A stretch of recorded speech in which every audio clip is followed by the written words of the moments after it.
have been on my hair journey for 9 good years, and trust me, it has been a roller coaster of emotions. So I started my hair growth journey back then in 2014, and prior to then I have never been on a hair journey, surprisingly enough. During my primary school, secondary school, I didn't really get to do any hair training or any hair growth journey because my school didn't allow that. So I started in 2014 after I finished secondary school.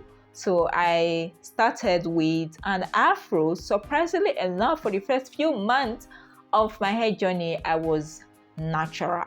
So my plan was to be natural for a few years before eventually relaxing my hair. Stretching your relaxers can actually be very beneficial for your hair. So that's why I decided to go a few months at least to give my hair a long time to grow, thrive, flourish before I eventually relax my hair. But guys, 3 months into the journey, I started getting comments from hairdressers. Are you going to relax your hair? Your hair is too much, so we cannot keep doing this. Your hair is too strong, but you have to do something. I beg, the next time you come to braid your hair, if you not relax your hair, I will not do it for you. I used to go to the hair salons back then with mixed emotions, and most of the time when I get braids, the braids were not always smooth. I know these hairdressers, I don't know why they are so obsessed with smooth braids. Like, they prefer the neatness of the hair to the health of your hair. If it means chopping off all the stray hairs or all the flying hairs so that your hair will look squeaky clean, they are ready to do that.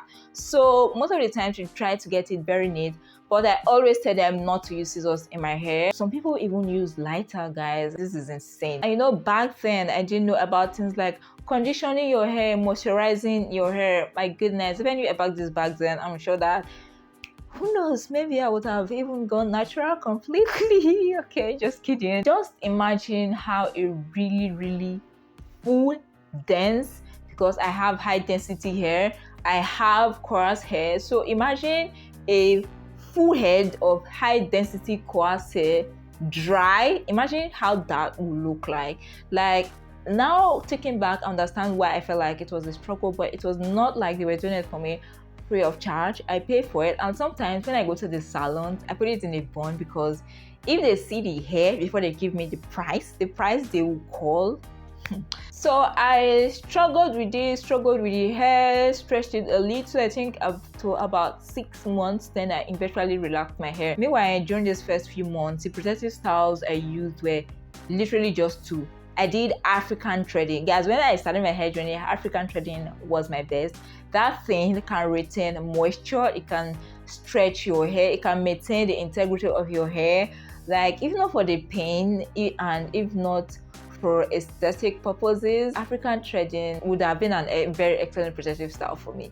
So yeah, I did African threading and box braids. So those are the only 2 protective styles I got during the first few months of during the first 6 months of my relaxed hair journey. So I eventually relaxed my hair, then I continued with the protective styles and relaxer stretches. So back then I used to relax my hair every 3 months, and I used to carry a protective style for 6 weeks. 6 weeks I take them out, install another one, 6 weeks again I take them out. That's 3 months already. So after taking out that protective style, I give my hair like a 3 days break, and then I relax my hair and I just continue the process. So that's what I was doing for like the first few years of my hair journey. I think it was during the second or third year of my hair journey that I started getting sew-ins or using sew-ins. So the first year it was basically African threading and box braids. And sometimes when people see the transition video like between my 2014 and 2015 hair growth journey, they're like surprised, like, sis, what did you do? This can't be true.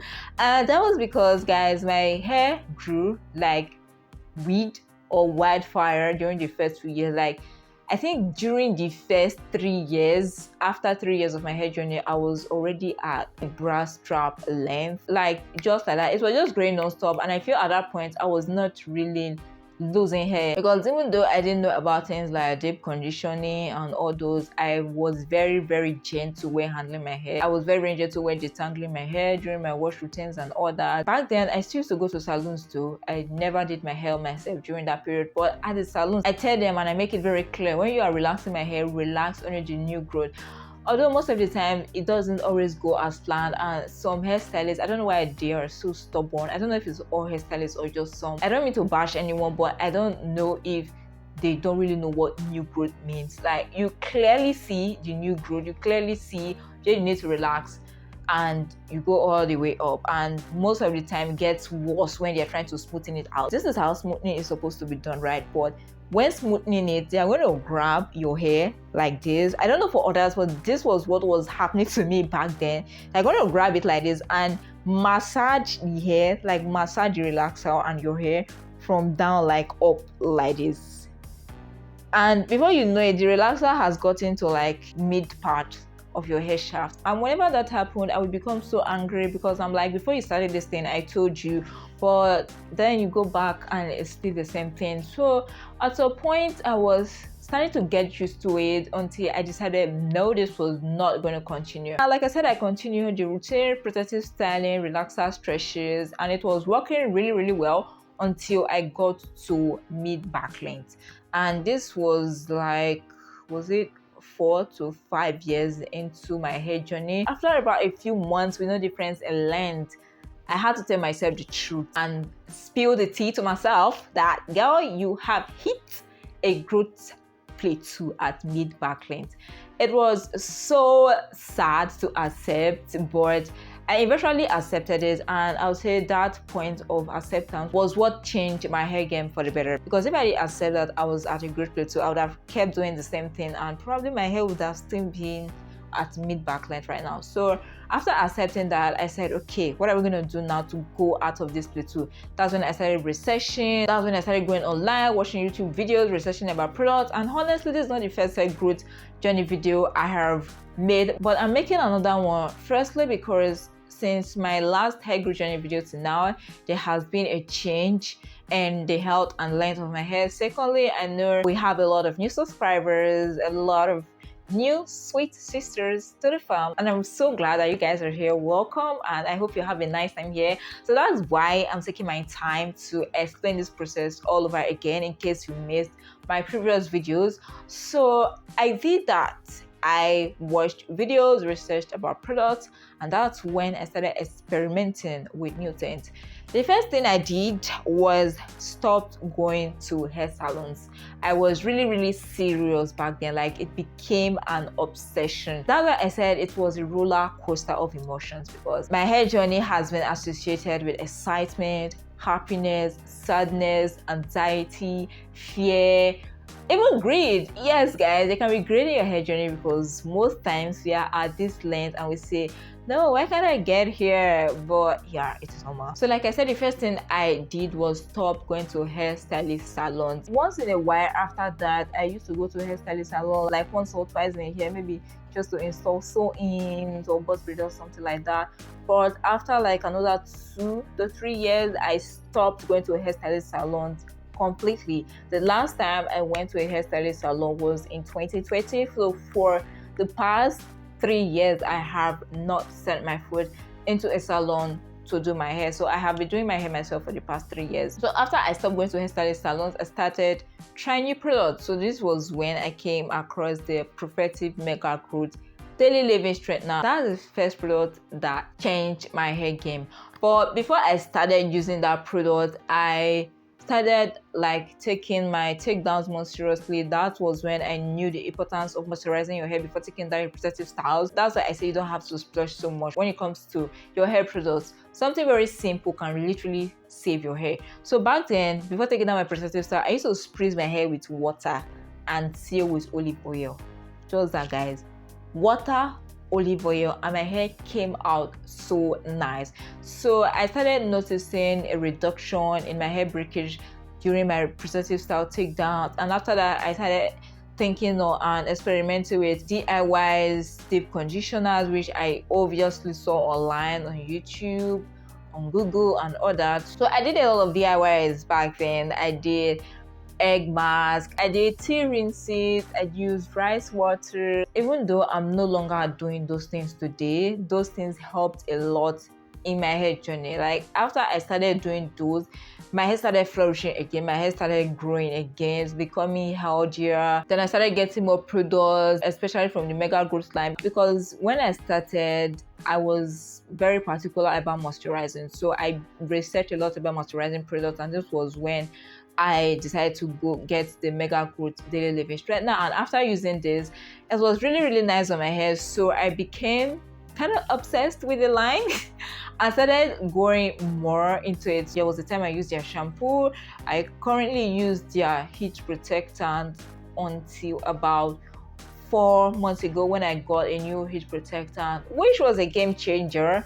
But once in a while I can still use it. I also use their oil, their shampoos. So after that, my hair started growing again. So when I was changing my regimen, one of the things I did back then was reducing the duration of my relaxer stretches. Honestly, I don't know what I was thinking, but I feel the reason why I did that was because I felt it would reduce breakage. Because most of the time when my hair is long overdue for a relaxer, my new growth starts getting hard to manage, and if you keep manipulating your hair in that state, it can result to breakage. So that's why I decided to be relaxing my hair every 8 weeks, and it was a terrible decision. Okay, it was not as if I saw any negative results with it, but when I did that, I noticed there was no difference whatsoever in the state of my hair. So I decided to go back to 3 months, and then I decided to stretch my hair even further. So I did a 6 months relaxer stretch, and after that 6 months relaxer stretch, I got to waistline, guys. Just like that. Like I was here at mid back length, and after a 6 month relaxer stretch, I got to waist length, and during that relaxer stretch, I put my hair in protective styles. So that's why I always say the major things in my hair journey was relaxer stretches and protective styles.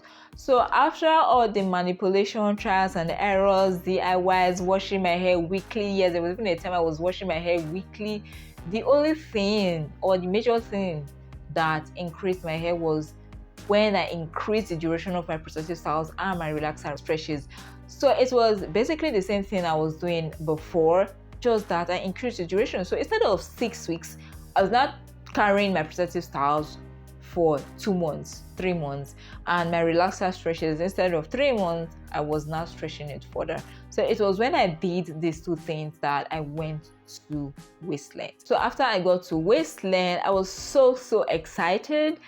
Then I decided to do another relaxer stretch, and this time around 8 months. So I did an 8 months relaxer stretch combined with protective styling, which took me from waist length to hip length. So after getting to hip length, I did another relaxer stretch again, this time around 1 year, which took me from hip length to almost tailbone length. That was last year. That was when I did the length check. I think I did that length check around June last year, where I was like a few inches away from tailbone length. I maintained that length from that time to about 4 months ago, where I did another length check. I was closer to tailbone length, but then I realized that my ends, yeah, they needed to go. So I did a little bit of trim and my hair went back to hip length. So as at my last length check 4 months ago, I was at hip length. I have not done any other length check apart from that. So yeah, guys, that is my hair growth journey of 9 years in a nutshell. Am I gonna do a big shop?